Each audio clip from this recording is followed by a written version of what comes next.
السلام علیکم۔ آج ہم سیرت النبی صلی اللہ علیہ وسلم کے ایک بہت ہی خاص واقعے یعنی معراج اور اس سے جڑی 5 وقت کی نمازوں کی ابتدا پر بات کر رہے ہیں۔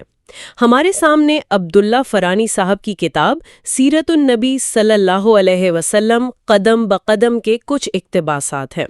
تو کوشش یہی ہے کہ ان واقعات کے اہم پہلوؤں کو سمجھیں۔ شروع ایک کافی حیران کن بات سے کرتے ہیں۔ معراج کے دوران آپ صلی اللہ علیہ وسلم کی ملاقات جہنم کے داروغہ مالک سے ہوئی۔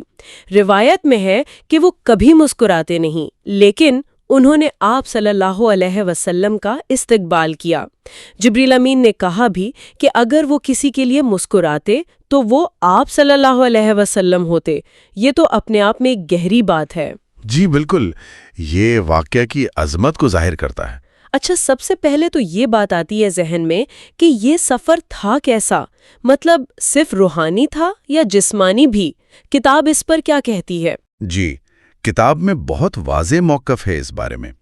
مصنف کہتے ہیں کہ یہ سفر معراج جسم اور روح دونوں کے ساتھ تھا اور بیداری کی حالت میں تھا۔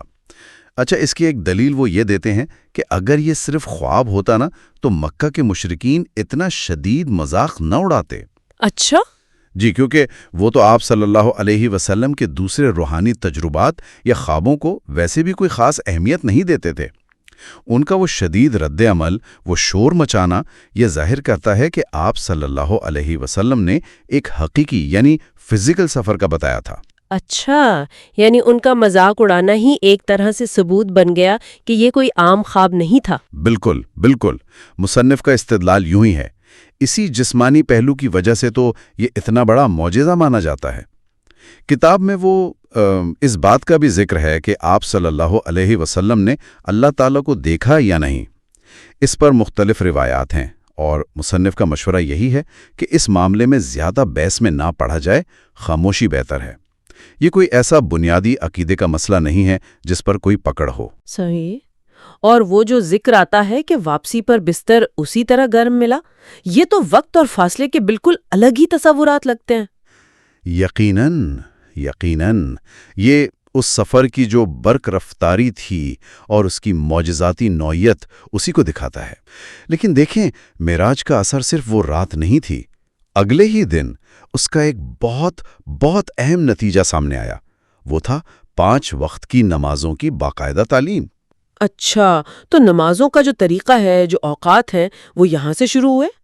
یہ کیسے ہوا؟ جی، روایت یہ بتاتی ہے کہ اگلے دن ظہر کے وقت جبرائیل علیہ السلام آئے۔ انہوں نے پہلے خود امامت فرمائی، نبی کریم صلی اللہ علیہ وسلم نے ان کے پیچھے نماز پڑھی۔ پھر صحابہ کرام رضوان اللہ علیہ مجمعین نے آپ صلی اللہ علیہ وسلم کے پیچھے نماز ادا کی، اور اس وقت قبلہ بیت المقدس تھا۔ اچھا، یروشلم کی طرف۔ جی۔ اور جبرائیل علیہ السلام نے 2 دن تک نمازیں پڑھائیں۔ پہلے دن ہر نماز بالکل شروع کے وقت میں اور دوسرے دن بالکل آخری وقت میں، تاکہ اوقات واضح ہو جائے۔ بالکل، تاکہ ہر نماز کے وقت کی حد معلوم ہو جائے کہ کب سے کب تک ہے۔ یعنی نماز کا پورا طریقہ، اس کے اوقات، یہ سب آسمان سے سکھایا گیا براہ راست؟ جی، مصنف اسی بات پر زور دیتے ہیں کہ یہ طریقہ وحی کے ذریعے آیا، اللہ تعالیٰ کی طرف سے براہ راست ہدایت۔ یہ کوئی عام روایت نہیں، یہ دین کا بنیادی حکم ہے۔ کتاب میں ان لوگوں کی بھی تردید کی گئی ہے جو کہتے ہیں کہ جی نماز کا کوئی خاص طریقہ قرآن میں نہیں ملتا، یا 5 نمازیں فرض نہیں، اور وہ صرف قرآن کو ماننے کا دعویٰ کرتے ہیں۔ مصنف اسے واضح طور پر درست نہیں سمجھتے۔ صحیح۔ ایک دلچسپ حکمت بھی بیان کی گئی ہے وہاں کہ شاید 5 نمازیں انسان کے جو 5 حواس ہیں نا، آنکھ، کان، ناک، زبان اور لمس، یعنی جلد یا اعضاء، ان سے ہونے والے گناہوں کا کفارہ ہے۔ یہ تو بہت ہی خوبصورت نقطہ ہے۔ اچھا، کتاب میں ایک اور بات بھی ہے آسمانوں کے بارے میں، جو آج کل کے سائنسی نظریات سے شاید تھوڑی مختلف لگے۔ ہاں، مصنف کا یہ کہنا ہے کہ معراج کا واقعہ آسمانوں کے حقیقی یعنی مادی وجود کا ثبوت ہے۔ یہ اس خیال سے فرق ہے کہ آسمان بس ایک خلا ہے یا جہاں تک نظر جاتی ہے وہ نیلا پن۔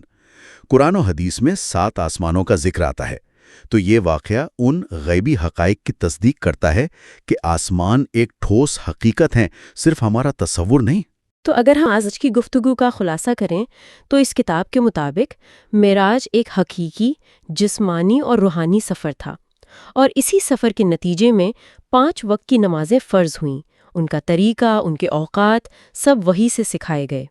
اور یہ واقعہ آسمانوں کے وجود پر جو اسلامی نقطہ نظر ہے اسے بھی تقویت دیتا ہے۔ جی بالکل۔ اور آخر میں ایک بات شاید ہم سب کے سوچنے کے لیے چھوڑنی چاہیے کہ نمازوں کی ابتدا کا یہ پورا پس منظر، اوقات کا تعین، طریقے کی یہ تفصیلات جو ہمیں روایت سے ملتی ہیں، آج کے دور میں یہ جاننا ہماری عبادات سے، ہماری نماز سے تعلق کو کیسے اور گہرا کر سکتا ہے۔